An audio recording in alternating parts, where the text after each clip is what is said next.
don't feel at all.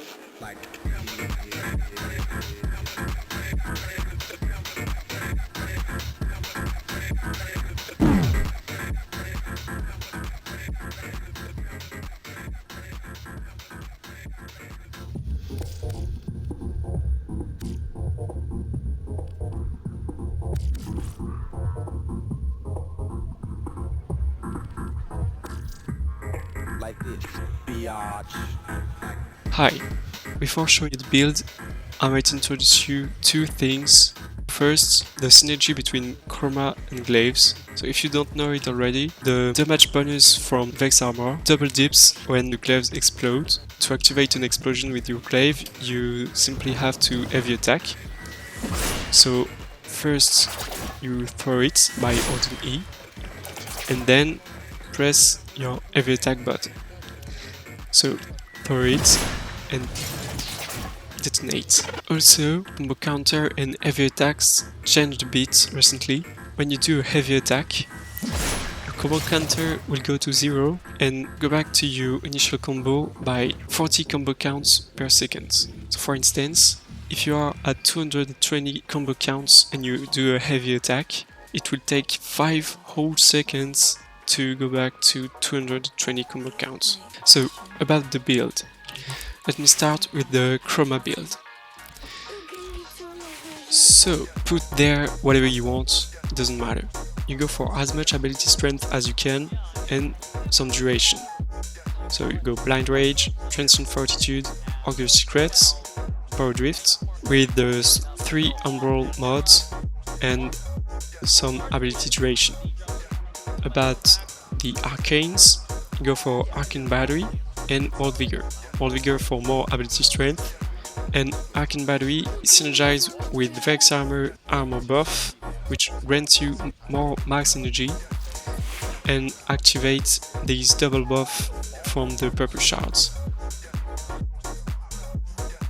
And for the subsume ability, you go for Wrathful Advance, the Q-level subsume. This gives you some really good melee crit chance, because this crit chance is a flat buff, so it doesn't apply to your base crit chance of your weapon. Now, the Cerata build. You could play Glaive Prime, but I have tested them out and it feels like Cerata does more damage. Just try it out by yourself, but Cerata works already and it's way cheaper. So go for Cerata.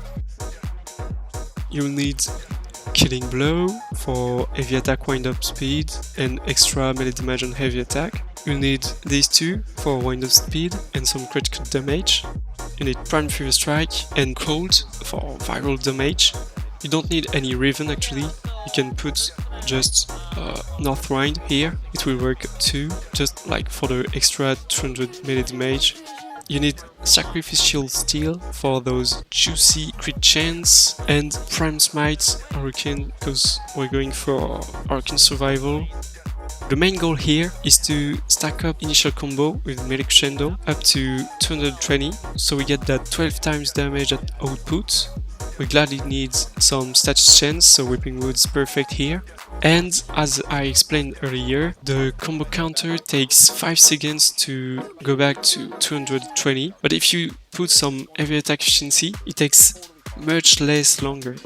So thanks to 60% heavy attack efficiency, instead of going back to 0 combo counts after a heavy attack, you go back to 132. So it only takes 2 seconds to go back to 220. And as you can see, in game, 2 seconds is okay. So you don't really need much more than 60% heavy attack efficiency. But if you got any Raven, you should go for heavy attack efficiency on it, so you can free a slot here and put anything you want. But now, how are we going to go to 220 combo counts in less than 10 minutes? Well, the answer is here. You will need Void Snare to group up enemies and do ground execution on them, which will increase way faster your initial combo counts. With this build, the only 2 things you get for survivability is ability 2 on Chroma when you activate Fire Elemental to get that extra health, And this Operator's Arcane Magus Elevate, which can be spammed and brings you back all your health in a matter of seconds. The second Operator's Arcane is Emergence Dissipate. This is for energy regeneration and it's really efficient. It synergizes quite well with Void Snare. Emergence Dissipate can be a bit tricky to trigger at first, so let me show you first how Void Sling works. So you can spam it. Do this in like 3 Void Sling, or you can hold space and do it in only 2, like this. See? So if you hold space, you get a longer window to hit left click and activate Emergence Dissipate. So you go jump, shift, hold space and left click. Like this.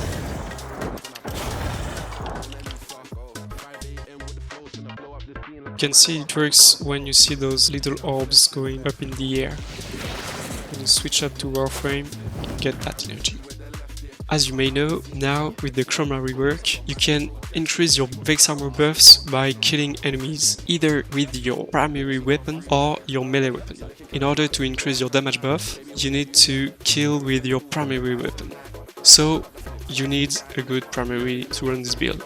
You pick whatever you want, but just pick something that kills fast, high level enemies. So you can pause and copy this build if you want. So next, for the secondary weapon, we will pick Grimoire. Thanks to Worm Invocation, you get that extra 60% ability strength. Lastly, for your companion, you can pick Kavat with Tenacious Bond to get that extra crit damage. Okay, so this is how you should play this build. Go Void Snare, Emergence Dissipate, get that energy. It's the book, Vex armor, switch up to Torrid,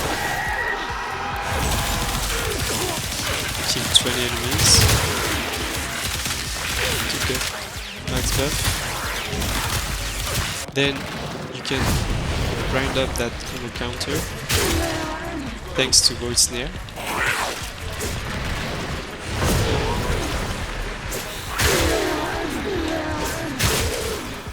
It will take you around 3 minutes to get to your max initial combo with a rank 2 melee crescendo, so it would go much faster with a higher rank melee crescendo.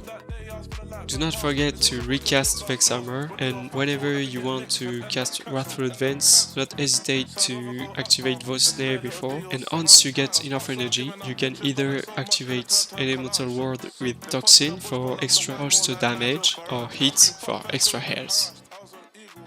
Well, that's pretty much it. So, yeah. Operator, messages have arrived. Wait, what? D tier. Why he serves one niche, farming credits. His third isn't good anymore.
Oh, what the fuck? Messages from the stars when you're making love to me. You're so good. Messages from the stars. You must be from another galaxy. I'm you. I got messages from the stars when you make sweet love to me.